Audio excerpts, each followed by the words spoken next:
కాబట్టి గమనించాలి. ఇప్పుడున్న పైప్ లైన్ అంతా కూడా తీసేస్తారు బోర్లు ఉండిపోతుంది, కొత్త పైప్ లైన్ వేస్తారు. 2-3 బోర్లు అడిగాను, వాటికి శాంక్షన్ కూడా ఇచ్చినట్లేదు. ఈసీగా దృష్టిలో చెప్తే మీరు ఇంకేదో చెప్పినప్పటికీ అవి కూడా నోట్ చేసుకొని గ్రామ కంటాల మా వాళ్ళు ఏదైనా రోడ్డు గుర్తించడం మిస్ అయినా కూడా అవి కూడా తీసుకొని వాటికి కూడా పూర్తి మౌలిక సదుపాయాలతోటి. అమరావతి క్యాపిటల్ సిటీలో ఈరోజు గ్రామ కంటాల వెలుప బయట ఏదైతే ట్రంక్ రోడ్స్ కావచ్చు, లేఅవుట్స్ కావచ్చు, వాటికి సంబంధించిన infrastructure, storm water, సివరేజీ, electrical lines, అదేవిధంగా వాటర్ లైన్స్ జరుగుతున్నాయో రోడ్లు, అదేవిధంగా గ్రామ కంటాల లోపల కూడా అదే స్టాండర్డ్లో వేయాలని ఆ రోజు గౌరవనీయ ముఖ్యమంత్రి గారు చెప్పడం, దాని మీద శ్రావణ్ గారు నేను డిస్కస్ చేసుకుని, అయితే గ్రామ కంటాల బయట ఫస్ట్ లెవెల్స్ ఫైనలైజ్ చేసిన తర్వాత గ్రామ కంటాల్లో కూడా ఆ ఇన్ఫ్రాస్ట్రక్చర్ డెవలప్ చేస్తే బాగుంటుందని గౌరవనీయ శాసనసభ్యులు శ్రావణ్ గారు కూడా చెప్పడం జరిగింది. ఇప్పుడు గ్రామ కంటాల బయట వాటి యొక్క డిజైన్స్, లెవెల్స్ అన్ని పూర్తయినాయి. ఇప్పుడు గ్రామ కంటాల కూడా ఉద్దేశంతో డిజైన్లు చేయించాం. అయితే ఇక్కడ ఉన్న ఎవరైతే రైతు సోదరులు కావచ్చు, ఇక్కడ ఎవరైతే నివసిస్తున్నారో వాళ్ళందరి యొక్క అభిప్రాయం తీసుకొని గ్రామ సభ పెట్టి దాని మీద ముందుకు పోవాలని ఉద్దేశించి ఈరోజు గ్రామ సభ పెట్టాము. దాంట్లో 1-2 విషయాలు యాక్చువల్గా చెప్పడం జరిగింది. ఏదైతే ఇక్కడ హెల్త్ సెంటర్ ఉందో అది పడిపోయే స్థితిలో ఉంది, పిచ్చులు ఊడిపోతున్నాయి అన్నారు. ప్రైమరీ స్కూల్ ఒకటి, ఆ రెండింటిని ఇమీడియట్గా అధికారులు వెరిఫై చేయమన్నాను. అది నిజంగా ఉంటే ఇమీడియట్గా ఆ రెండింటిని సిఆర్టీ తరఫున శాంక్షన్ చేసి చేస్తామని శ్రావణ్ గారికి యాక్చువల్గా శాసనసభ్యులకి చెప్పడం జరిగింది. అదేవిధంగా చెరువు చుట్టూ యాక్చువల్గా వాళ్ళు బండి డెవలప్ చేసి గ్రీనరీ చేయమన్నారు. దాన్ని ఇమీడియట్గా దాన్ని కూడా చేయిస్తాం.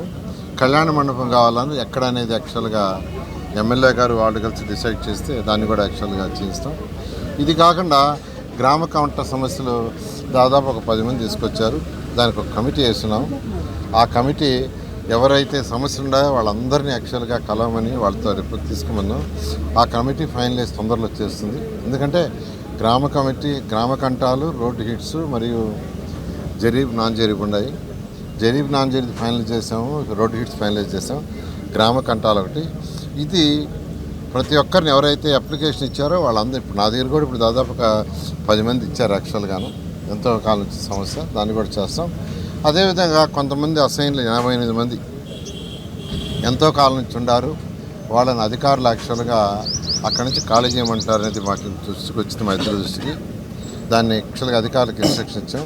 వాళ్ళ జోలికి ప్రస్తుతం పోవద్దు, ఏదైనా ఉంటే మేము మాట్లాడుతూ ఇన్స్ట్రక్షన్ జరిగింది.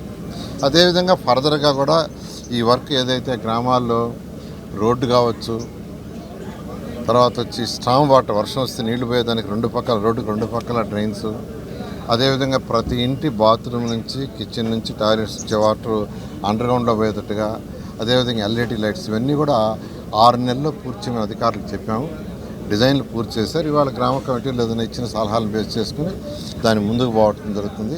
29 గ్రామాల్లో ఏదైతే ఇన్ఫ్రాస్ట్రక్చర్ గ్రామ కంటాల్లో ఉందో అది మొదలుపెట్టిన తర్వాత 6 నెలల్లో పూర్తి అయ్యేటట్టుగా డిజైన్ చేస్తాం. సార్, ఇక్కడ ప్రధానంగా గ్రామ సమస్యలు ఎక్కువ లేవనెత్తారు నెక్కల్లో. అదే గ్రామ 2 ఉన్నాయి. ఒకటి గ్రామ కంటాలకు సంబంధించి దానికి ఆల్రెడీ కమిటీ చేసాం. రెండోది నెక్కలు కావచ్చు, అనంతపురం కావచ్చు, ఇక్కడ కూడా కొన్ని ఆర్గనైజేషన్ పెట్టమని అడిగారు. వాళ్ళు అడిగిన దాంట్లో న్యాయం ఉంది. ఆల్రెడీ దాని మీద వర్క్ చేస్తున్నాం. ఆల్రెడీ సిఆర్డీఏ కానీ ల్యాండ్ అలాట్ చేసి దాంట్లో ఆ ఏరియాలు ఏదైతే ఇప్పుడు అలాట్ చేశారో అక్కడెక్కడ అలాట్ చేయకుండా ఎక్కడైతే అలాట్ చేయని గ్రామాలు ఉన్నాయో ఆ గ్రామాలను ఇప్పుడు అలాట్ చేస్తున్నాం. త్వరలో ఇక్కడ కూడా అలాట్ చేయడం జరుగుతుంది. సిఆర్డీ అధికారులు అంటే కొన్ని వాళ్ళ లెవెల్లో ఉండవు యాక్చువల్గా. అందుకనే కమిటీలు వేసింది. జరీబ్, నాన్ జరీబ్ కానీ, తర్వాత రోడ్ హిట్స్ కానీ, గ్రామ కంటాలు కానీ వాళ్ళ లెవెల్లో సాల్వ్ చేసేవి కాదు కాబట్టి వాటికి కమిటీలు వేసి కమిటీల ద్వారా సాల్వ్ చేస్తాం.